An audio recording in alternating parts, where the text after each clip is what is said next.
Hey everyone, I'm Corey Cummins, and this is Manly Convos. Just to give you some background, I started Manly Convos to destigmatize men's mental health. I wanted to do this by having conversations with men who've either gone to therapy and by talking with mental health professionals about specific topics they know men are struggling with. So I'm really excited. Today's guest is Layla Harding, who's a trainee and clinical psychologist studying for her doctorate to qualify as a psychologist. And last year, she was working as an adult crisis mental health placement, and she's here to discuss societal roles and the impact they have on men's mental health. So, Layla, would you mind just giving a background on yourself and how you decided to become a mental health professional? Sure. So I did my undergrad in psychology about 10 years ago.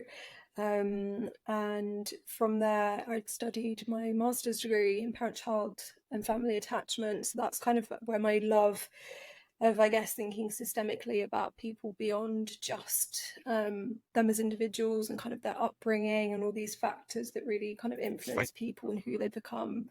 That's where that kind of came from. And since then, I've worked mainly with children and families and fostering and adoption and in schools. And since last sort of 18 months or so, I've been on my training doctorate to qualify as a psychologist.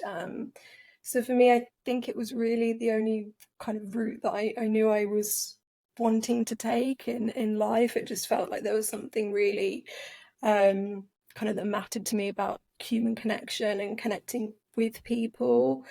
And I've always been fascinated by stories, people's stories, where they come from, what makes them who they are.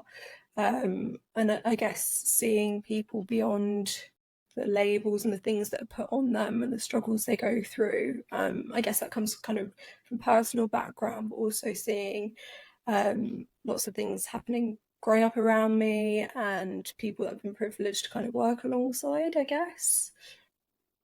No, that makes complete sense. Well, I remember when we spoke a couple of weeks ago and you were telling me about your doctorate and your training, and obviously there's a bunch of topics that you recommended that I thought were all really interesting to talk about. But I think the one that really caught my eye was this about, societal roles and how they impact, men. Obviously they impact everybody, but it's something that really resonated with me because I see it all the time, and it's something that I feel like isn't really discussed when looking at men. And so why is this a topic that you wanted to discuss that really resonated with you?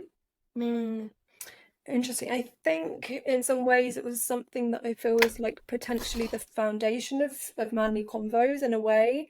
And if we kind of look past some of these things that we may talk about today, then I think it's really hard to understand kind of the context and what's driving some of the issues that you're talking about in your podcast and what we see in kind of society, how society's changed. I think in terms of why I'm driven by this, I think working with people across the lifespan I have done, so seeing kids from real young age to teenagers to adults in the crisis mental health placement last year, it's almost like I see some of these societal roles kind of play out across the lifespan at different stages and see maybe the room for where things may have been different for some people at adulthood that maybe could have been different if things around them were altered or if things around them weren't as kind of rigid and there was more freedom, I guess, in some ways beyond what we've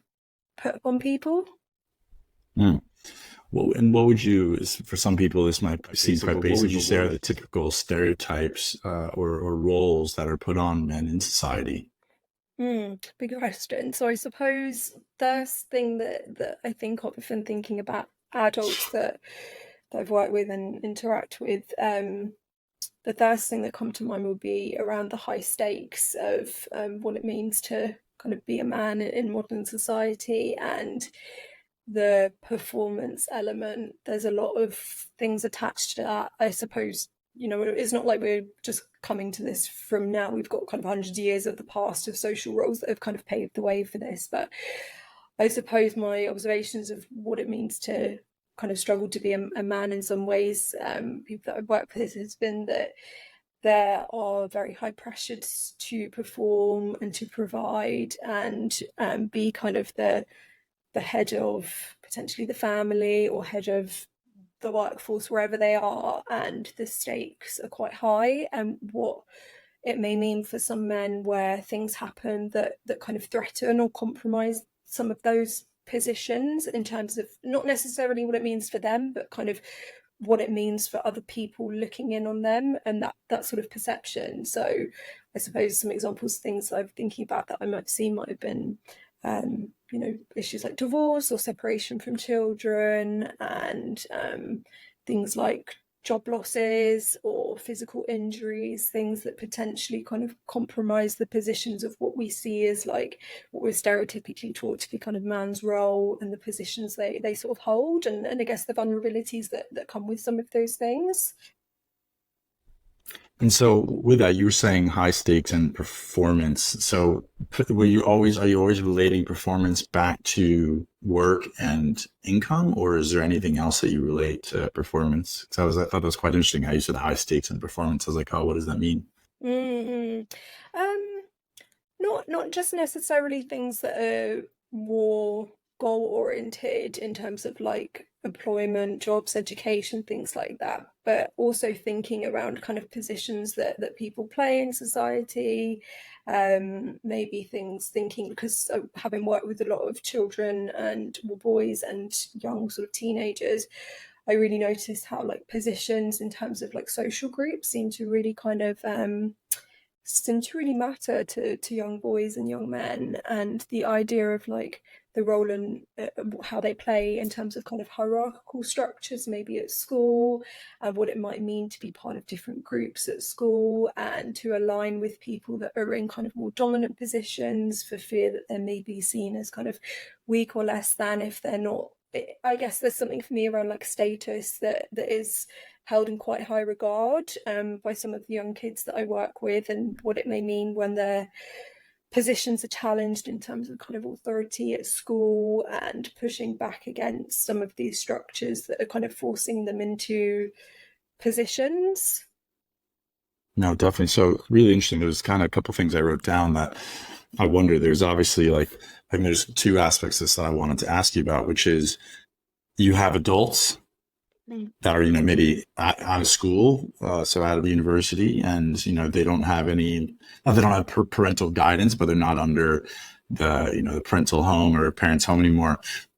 What can they do as an adult to, try to understand how this is impacting them, so to be aware of it and maybe try to figure out a way to change this and the impact that it has on them. So as an adult, what can they do, and how can they notice these things, and what are any advice you'd have to like Mm. help them try to not have this impact that you're talking about? Yeah, I suppose it's firstly really about like noticing it and acknowledging it, because I think for me it wasn't something that I thought much about before, kind of a couple of years ago, and I suppose it's things that we as a society don't kind of consciously think of and speak about. We see kind of the effects of poor mental health in so many different parts of society, like people that are in kind of mental health hospitals, people that are in prison, all these things, but we're kind of looking at stuff that's at like the end scale, rather than like preventative kind of attempts of thinking about how can we kind of intervene earlier. So I suppose what I'd be thinking for adults would be around, learning about these things. There's amazing like books, and kind of even like I've been delving a little bit into looking at like videos and some of the movies that are out there that kind of try and talk about society roles and things that shape us and influence us. I guess more so an awareness is like a first starting point before we think about conversing in these conversations. So I suppose things could look like maybe facilitating things at people's works or in their social groups that could really encourage some of these conversations, and starting the early attempts to like open and explore some of that. Are there any? It's funny. One of the questions I usually ask is about books or reading, because it's usually it's a less intimidating way to step your foot into something. Mm. Are there any books you would recommend off the top of your head, like maybe one or two, or things someone should read? Mm. So I suppose the things that I'm reading at the moment are probably quite like professional and psychologically sort of minded. So I suppose I'm kind of trying to step away from that and thinking about I wonder about, say, TV shows, potentially a few things that come to mind to try and think about that, rather than some of the books I'm reading. So in terms of kind of conversations around modeling about mental health, you mean? Yeah, just like so if someone wants to be aware or something to kind of help them understand, about societal roles and just, or just even just the impact that this can have on them to kind of view Mm, things, societal roles in a little bit of a different way. So yeah. just to kind of make it a little bit, less Um, intimidating. I suppose in term a couple of ones that I've read that I've watched recently have been more so about like therapy process. So I've watched one recently that is like a really nice insight into, I suppose, thinking one step ahead of what therapy might look like is there's a really lovely documentary called, I think it's called Struts, which is Jonah Hill, the actor, sitting down and talking to his therapist around what kind of mental health means, what are like some of the kind of therapeutic components of things that he works with, but it's in a really like lovely accessible way of thinking about um how a typical kind of non-psychologist, non-academic may think about what it might be like going into a therapy process or exploring conversations around mental health. And it's very kind of empowering. It's not thinking about it's not really them sitting down and talking about difficult stuff. It's thinking about tools and strategies that this psychiatrist, and he's a psychologist and psychiatrist, has used in his profession along the way to help people prevent some of the mental health struggles, rather than being like they're in therapy. It's more like, I guess, interventions that people can use and trial, and they're communicated in really lovely ways that are really accessible. So that's one I'm thinking of. A few others that talk about men's mental health more specifically, that I've watched recently, is there's a boxer called Tyson Fury. Hmm. He has done a kind of 8-part episode delving into his struggles with mental health. He's been diagnosed with depression, bipolar disorder. Um, so that would be one. Is And that separate of his family TV show? That's a separate thing no, he's so done. I think it's tied up with that. I haven't seen it all. I'm a few Okay. episodes in. Have you seen Okay. it? I watched a couple episodes of it, and they did talk about the like his, him being bipolar and depression and everything like that, which was really, I thought really Yeah, good. I haven't yeah. watched the Jonah Hill one. It's funny that I'm glad you reminded me of it because it was actually on my list to watch. And then obviously as Netflix moves on, Oh, they kind mm, of stop recommending stuff. So I'm gonna put that on my list to watch. mm. It's really touching. It's really well done. It's all in black and white. It just has a really nice warm feel to it. Um, yeah, there's a few others as well, but those are kind of the top few that kind of come to mind. So to go back at the about societal roles. Mm. So there's obviously you were giving some advice to adults to try to be more cognizant of it, understanding of it. But what is there any advice you can give to parents? Because obviously, the where we're going to have real impact, especially is for the younger generation coming up, and we have a lot of people, my age that are parents that are probably want to change the way that their kids perceive the world. Mm. So what are there any advice you have for them on how to do this and handle this? Because obviously, as you said, like the pressure that you have in school and everything is really dominant. And I'm very lucky. Like for some reason, I never really felt that pressure. I think partly it was just my personality. I never really wanted to be part of a certain group. Mm. And so, and that's probably why I don't really, follow the typical societal rules. Yeah, yeah.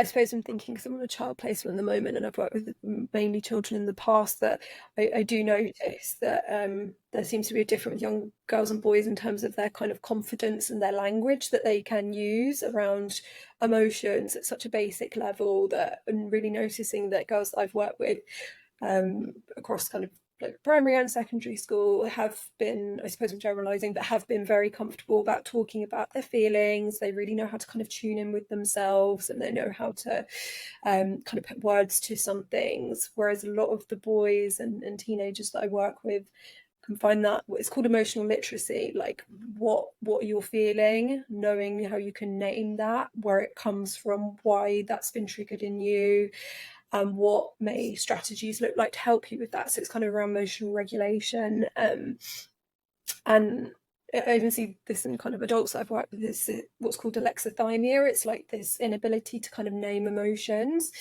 And so I suppose at a really like early level, like the literally like 3, 4, 5 year old stage, you can really be thinking about how to encourage some of those really basic naming and language that's used around emotions. So it might be like a feelings wheel, which has like a kind of wheel of lots of the common emotions that we feel. And I've used this with teenagers, and I kind of go in and think, well, of course they will know this. And actually, some of them really don't. It's like almost like they've missed out that really basic kind of being educated about these feeling states.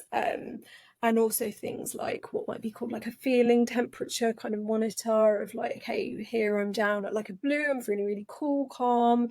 Green, I'm sort of like bubbling or yellow, and then up to red, which is kind of that potentially like really overwhelmed level. So a lot of these things that can be more accessible to children that are much more visual and kind of creative ways. It might look also like in play, like removing it away from the child. So maybe thinking about like doll play. It might be with boys or girls saying like, okay, so tell me, like, you can kind of model a story that the child's going through or something that you know that the child's struggling with, but like through dolls. So that's what a lot of the work that I do is like doll play, so that it's more externalized and removed from the child, because that kind of over identification with difficult feelings can be quite hard. So it's almost like you're talking about something about them, but it's kind of around it, if that makes sense. I'm using things that may be like, say, like boxes that you can have for a child that puts in like their favorite things that they like, what they might go to when they're having difficult times, so they can kind of have some say in creating something that's like a safe space for them. And some of the tools that may help them, you can kind of think about what works for them. It has to be really like individualized, I've noticed, I guess. Yeah, it's really interesting. There's one thing I really like, the emotional literacy, because it's something that like adults, definitely a lot of adults my age as men definitely don't have. And it's something, and nothing, my parents are great, but it's something that I wasn't taught, as a kid. And it's something that I think even both of my parents struggled with, men and women, obviously different generation. But Mm.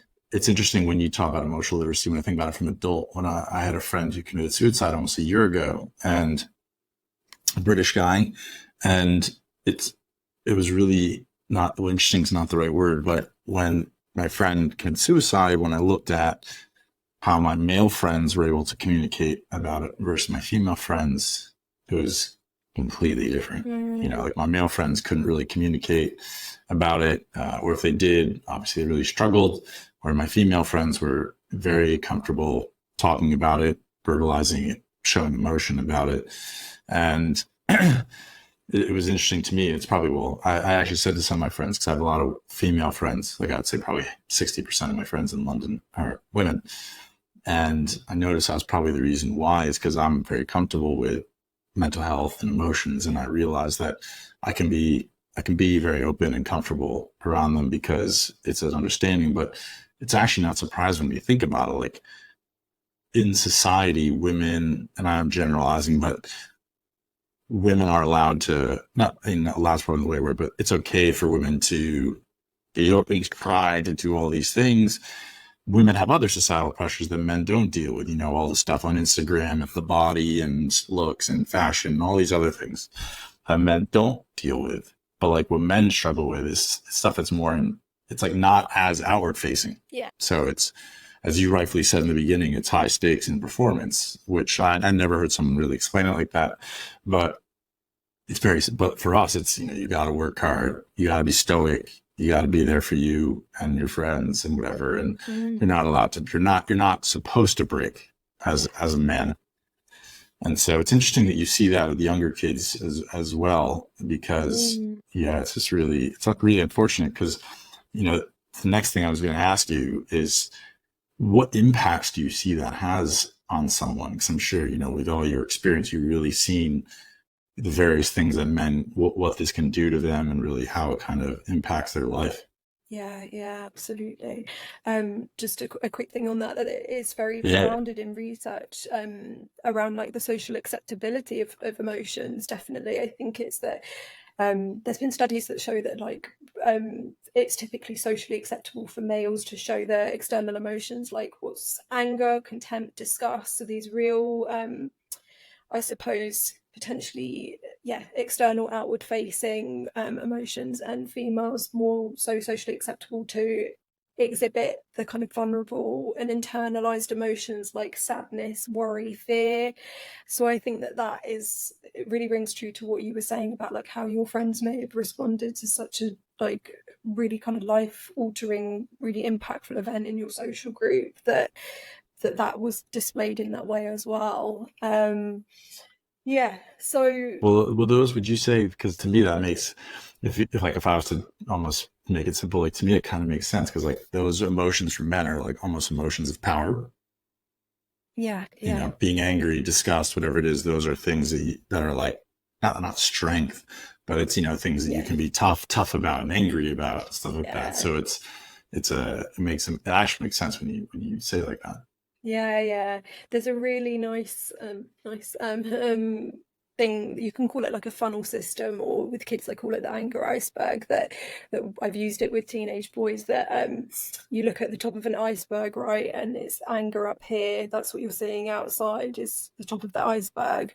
You've got the water, and below this iceberg, the diagram that I draw is that you've got all of these other emotions that aren't seen on the top, right? So like sadness, shame, guilt, regret, loneliness, worry, fear, all of these different kind of difficult, complex emotions that are internal, that it's not that they don't feel these things, right? It's not that they don't exhibit these things internally. They definitely feel these things, but it's like, what does that come out of, right? It's the anger at the top that's socially acceptable. I mean, not always, but I'm not saying every single boy or every man shows anger, but these kind of things that we're socialized to think is like a kind of acceptable, it's that you, like you saying, those things around like dominance and power and control is like, and I guess even talking about those things, you thought, oh well, these are really strong characteristics to be powerful, and the things that actually what comes at the expense of that, because to maintain that anger, um it's not like it's, there's not a kind of definitive line that says that someone who shows anger is going to become violent, but there's a lot of links around, like, I think it's like 95% of the world's population of prisoners are male. So that's always really struck me about, like, okay, what's going on there, for example, like why is there's this huge kind of representation of like males dominated completely in the prison population, like what's going on behind the scenes that we're not, like, that statistics just so high, like incredibly high, that what we're thinking is like what's happening below the surface. A lot of this anger that we see, can't remember your question entirely. No, they keep going. It's good. um It's interesting I you're saying. suppose I think your original question was around what's the expense of this, or what's the impact Yeah, of what's the this. impact?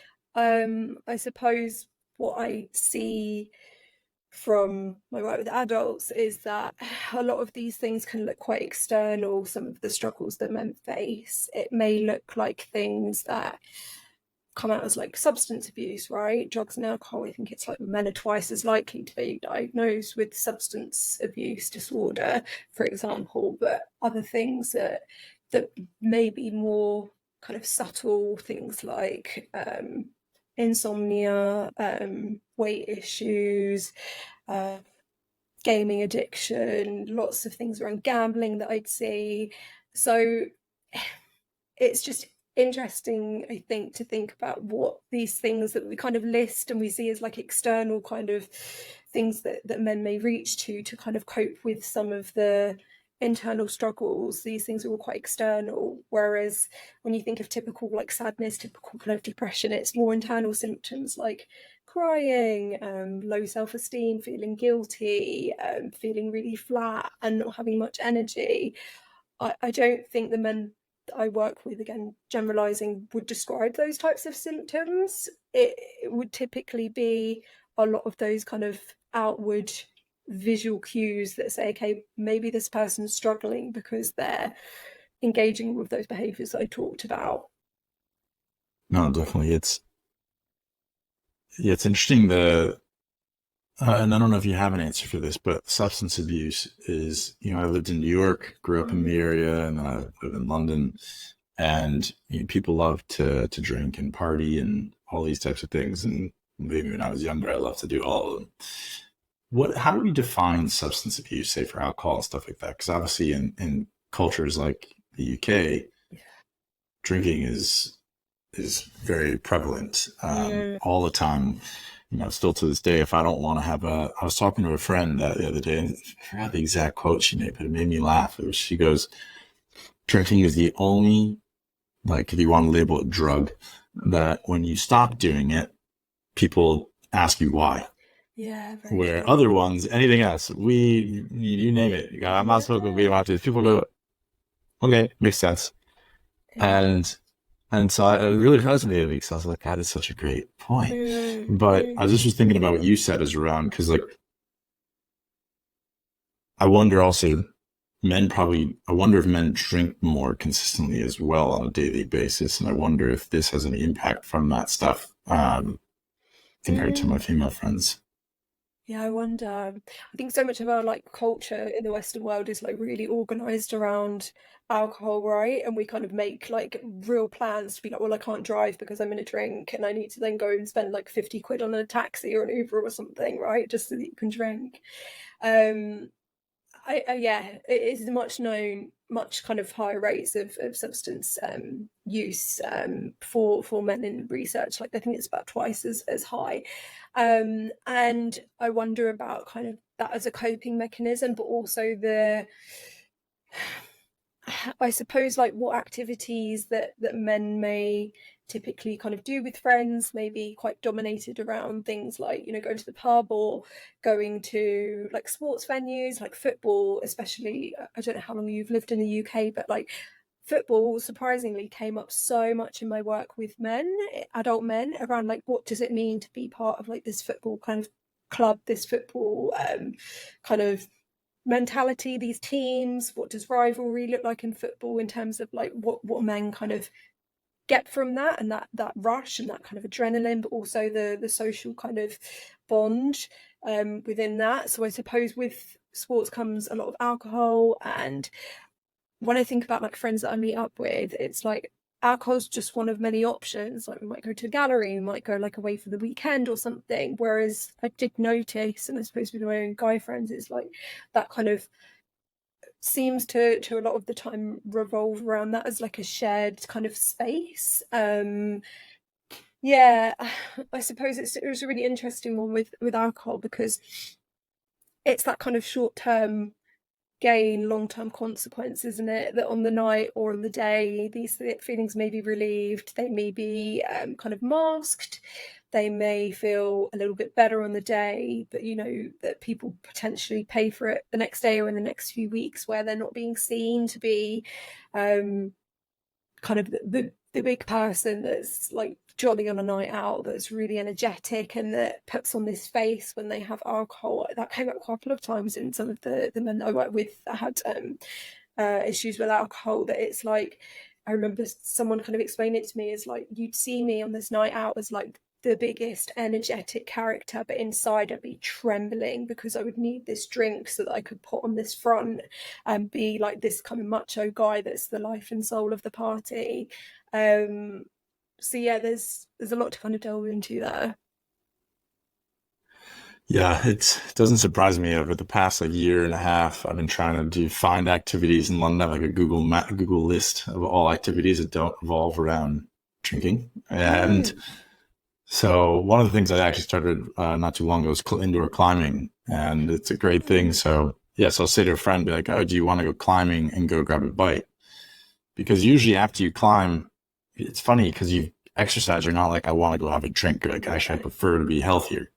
Yeah. So I've been trying to find stuff like that. Obviously, London's a little bit harder, but there are some amazing stuff popping up in London that you can do that are like fun and different. Yeah. And But a it lot of is like it is a lot of no Sorry. alcohol things have come out as well, like no secco and like zero gin and all these things. So I suppose that's quite helpful in a way that, like, I was at the pub on Saturday, and I think like a couple of people that were driving were having like the zero alcohol option, and it doesn't look like you're not involved. And I think psychologically you kind of still feel like you're involved in that. So I think that's been a really good introduction, to be fair. Definitely, I don't love, like, I'm not a massive beer drinker, but I'll do the no alcohol beer because, yeah, if you're out, then it just automatically people just, yeah, you seem like you're part of the kind of experience for everybody. So it makes Yeah. life a little bit And easier. avoid the But questions about why you're not drinking. Yeah. yeah, I think it's getting better. People are getting more understanding about it, but yeah, it's definitely interesting how you can see how people react when you say, actually, I don't really want to drink or whatever it is. So, but for me, I've realized that I really appreciate having quality sleep. So Yeah, the yeah. having more than one drink, I automatically get bad sleep. So I'm like, nah, it's not really worth it. So no, but to kind of go into some other questions that I always like to ask. So why do you think men struggle to seek help? Mm. Um, I suppose the initial thinking that I have from the experiences that I've had would be this kind of uncertainty around what mental health support looks like and what maybe therapy looks like. Couple of, I suppose there's different ways that men can kind of come into contact with mental health services. It may be that kind of, I, I suppose what we probably see is that for men, it may look like it's kind of the last ditch attempt to getting help, right? It's the crisis point. It's where they're thinking about doing something and taking really drastic action and then thinking, well, it's worth a try, right? But it may be also that it comes through like some kind of encounter that somebody has with another health professional and they get referred onwards. So I think there's kind of window of opportunities. But in terms of kind of the active healthcare seeking and searching for help, it's not just mental health help. I think men are less likely to also reach out for like kind of physical health services as well, what research says. But the one thing that I think is that it's around what it may mean for them to proactively ask for help and how that may be counter to their sort of socialization and what social kind of what we socially put on what men have kind of I guess soaked into them or morphed into these roles of like they have to be independent, they have to be self-reliant and the sole kind of provider, and it seems almost kind of like at odds in some ways to then seek help through someone. I mean, it's not, that's kind of like a real strength that someone is proactively like problem solving and going out of their way to get help. But I think that then it may be seen as that like it doesn't kind of match up with the stereotypes. Also thinking about what I think there's some uncertainties around like what it looks like to seek therapy, and that this really kind of archaic view, and I mean that is some therapy I guess, that you were like literally sitting on a couch, but not the therapy that I've experienced, but how kind of threatening potentially that is, where you've never had any interaction with any mental health services and then you're being asked um to kind of go in and delve your secrets and your personal life to somebody must be quite scary to have that kind of image in your mind. And it's really not like that. But I know a couple of guys that I work with like would say to me, I had no idea what I was coming into. I thought it would be a group setting, a bit like, Alcoholics Anonymous, where you're asked to kind of sit and share in a group, or someone saying, I didn't know if there'd be like somebody watching on the other side of like a mirror, or I didn't know how many people I'd be meeting. Whereas it's just interesting to think about, like, when I started looking for my own kind of therapist a year or so ago, I was so comfortable, and I suppose it's the kind of what I work in anyway, but so comfortable about like knowing the expectation and knowing what I was getting myself into, but how potentially threatening that might be. So I think there's a lot of stigma around it, and also, what it may mean for somebody to kind of proactively access that. How would they do it? I don't think many people do know. Even my friends that have tried to look for therapists themselves, it's not something that is kind of a straightforward process sometimes. Yeah, yeah, no, definitely. Well, I kind of segue into that, I guess. What recommendations would you have for someone to, one, kind of start their process into their mental health journey, and then also, how could they also find a professional? Yeah. Um, well, I suppose there's sort of two sides of it. I think there are other ways aside from therapy that people can, I'm thinking particularly men, can access like interventions around mental health. Through my work last year, I got to know lots of like organisations in London that are not traditional therapy, and I think in some ways that was almost like a nice kind of middle ground for someone that was kind of thinking about exploring routes into mental health but not quite ready or quite wanting to like delve into psychotherapy. So should I give some examples? Yeah. For suicidal men, there are quite a few national charities. I don't know if you've heard of one that um, I've kind of heard lots about over the last year. It looks really great. It's Andy Man's Club. You heard of that? Andy Men, this Andy and It's then Men's. Andy Man's Club. Sorry. So, Okay. Andy Man's Club is a social kind of inclusion type initiative for men that are struggling, men that are suicidal. It was set up by a guy friend and a mother that her son had died by suicide. So the mother, and his friend had set up this group, I think up in north of England. A few years ago, and it's essentially like a kind of group for men to go that are experiencing real like strong suicidal thoughts or feelings, and it's not therapy. It's basically kind of a drop-in group. There's no need to refer or register. It's where men meet. I think it's 7 o'clock on a Monday evening. And it's because it was so successful in this one little town up north, and they had so many men come to it because it really challenged their ideas around like what mental health kind of support looked like, that it grew and it grew, so it's national now. And I think it might be Manchester City Football Club that have just signed up to have kind of a connection with them. And there's a few down in London, and I've had a couple of people there, and I would love to visit it sometime, but I don't think it's a drop-in type out thing, like it for somebody to just be curious about it, right? Because I think they really protect that space. So it's just kind of a man's group. But with that, it's not just kind of helping men who are suicidal, it's like offering something around like social inclusion and helping to kind of target loneliness. There's another one called Men Shed, similar sort of initiative where it's not really like a talking group from what I understand. It's men that are struggling with their mental health and with loneliness that will meet, and they work on local projects like building sheds for the local community or local residents or whatever it may be. And so I think there's sort of tools and things like that that aren't traditional therapy that are really nice ways for men to kind of introduce themselves into the world of like what may it look like for them to, I think it's called social prescribing, these kind of social initiatives that are not necessarily right, sit down with a therapist once every week, because some people may not be ready for that so early on, because that takes like real kind of intensive commitment and motivation to do. But it's this idea of like, delving into something and starting to explore that some benefit can come of these things, whether it's like joining a sports group or joining like a walking club or anything like that. And like you say, you've joined the indoor climbing, all these things that I don't think we think are like kind of psychological in nature, but have such great benefits to it. And there are like really specific groups. I think there's one called James's Place in London, which is a specific therapy organisation. They offer 6 sessions for men that are suicidal.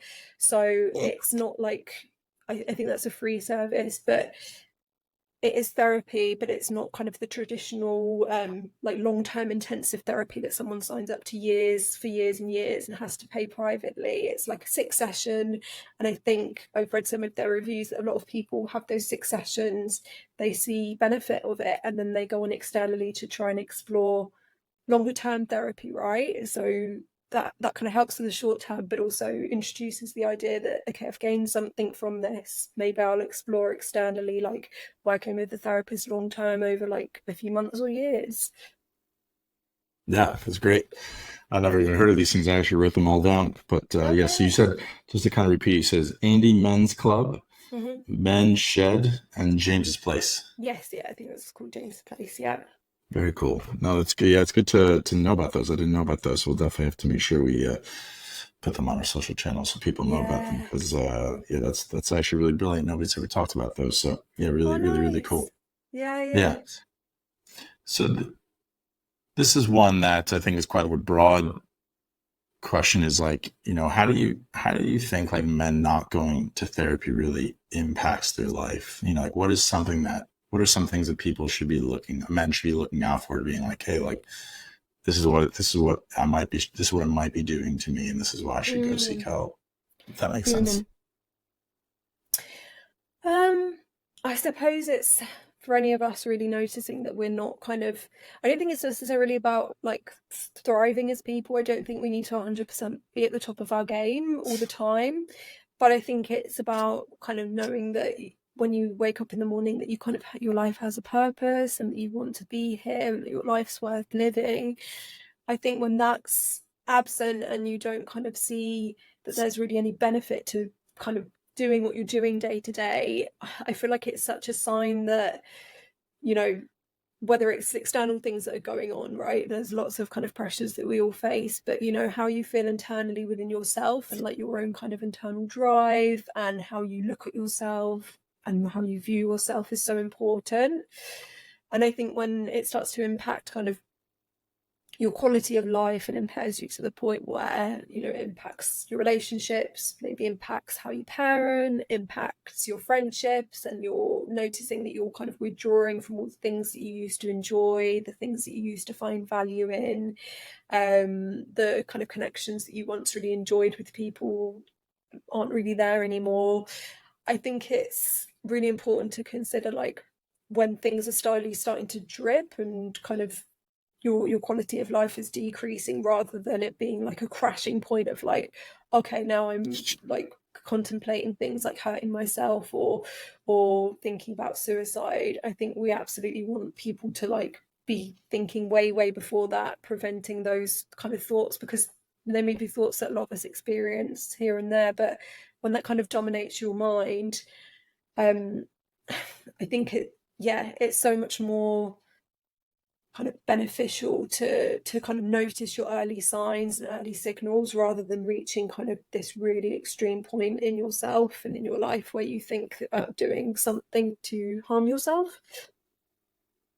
No, that makes a lot of sense. I really like what you said. You have a purpose, and life is worth living. I think the purpose thing always really resonates with me because it can be very easy in life, with work and stress and all these things. You kind of get wrapped up in it. You just feel like you're kind of just going through life on autopilot, and Yeah. that's where it might not even get you to a place where you're suicidal, and it still might get you to a place where just the day to day and life doesn't feel as fruitful as it should be. Yeah.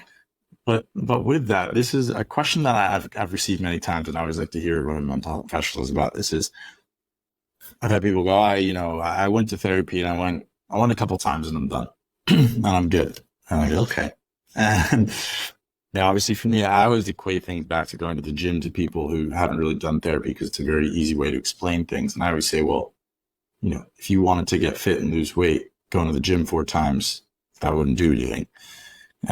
But what would you say to someone who goes, is trying to figure out what that journey should look like, and how do they know when they should maybe they're done with therapy? Like for me, I've had therapy at different points in my life, and I'm like, okay, I think I got what I need for this time. But someone who's never been to therapy or gone on this journey, like, what are some things that they should be thinking about to like help them know the journey for that?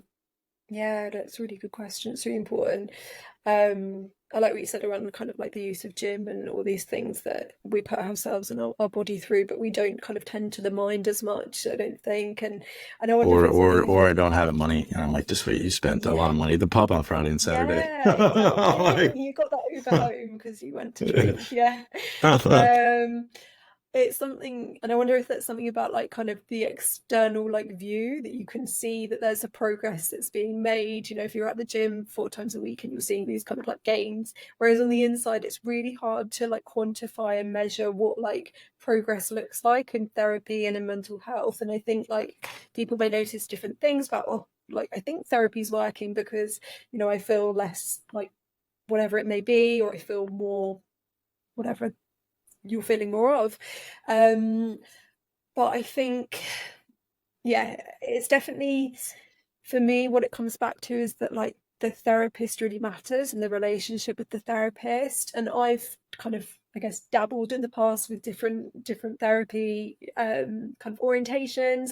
And what I come back to, and I guess by orientation I mean like different types of therapy, maybe like CBT or more like I guess psychodynamic approaches or like humanistic. I'm just listing different types of therapies, but beyond all of that, the way that I think most progress is made is the relationship with the therapist and the kind of alliance that you have with them. So it may be that someone goes to see a therapist for a few times and they're like, it's just not for me. It might not be that that therapist just isn't for you. And I think that's for both sides. You know, therapists may say, I don't think I'm the right person for you. Maybe you need to be kind of looking at a different style or something like that. So I think for somebody to not kind of just jump at that first sign when they've had a few sessions, it may be that they're not clicking with the therapist. There's something that just doesn't feel quite comfortable or quite right, or that maybe don't feel particularly motivated to come back. But I also think that some awareness of kind of what therapy might look like. For some people, it may be that they may need something like a few sessions to kind of work on something that's really like symptom focused, I guess, like maybe a phobia that they're struggling with. There's like a really kind of concrete goal there, and that maybe they could go for like 6 sessions and have a particular type of therapy that works on a phobia, and they can come out and think, I'm completely like free of that phobia. Whereas when you're thinking about like how to explore yourself, your inner kind of life and your life history, that's never going to be kind of one and done in 5 6 sessions. It will be something that, you know, takes months, potentially years to kind of unravel and make sense of. So it's not, I can't imagine that any therapist would be like, okay, let me just do 6 sessions with you and that's going to be done. If you're looking at that really like self-exploration work, it may be let's start off at 6 and then review, but it would never, I don't think any of us could be expected that we'll make some sort of sense of our life and our life history in a really short amount of time. No, it's great. Well, I really appreciate that. That's a really good answer. But yeah, well, I really appreciate you joining today. It's been some really interesting things that we've taken away. Especially, I'll make sure that the people listening get the links to these 3 nonprofit groups that you recommended, because I think that was really good. But yeah, thanks for joining. I really appreciate Of it. course, thanks for having me. Well done with all the work so far. Cool.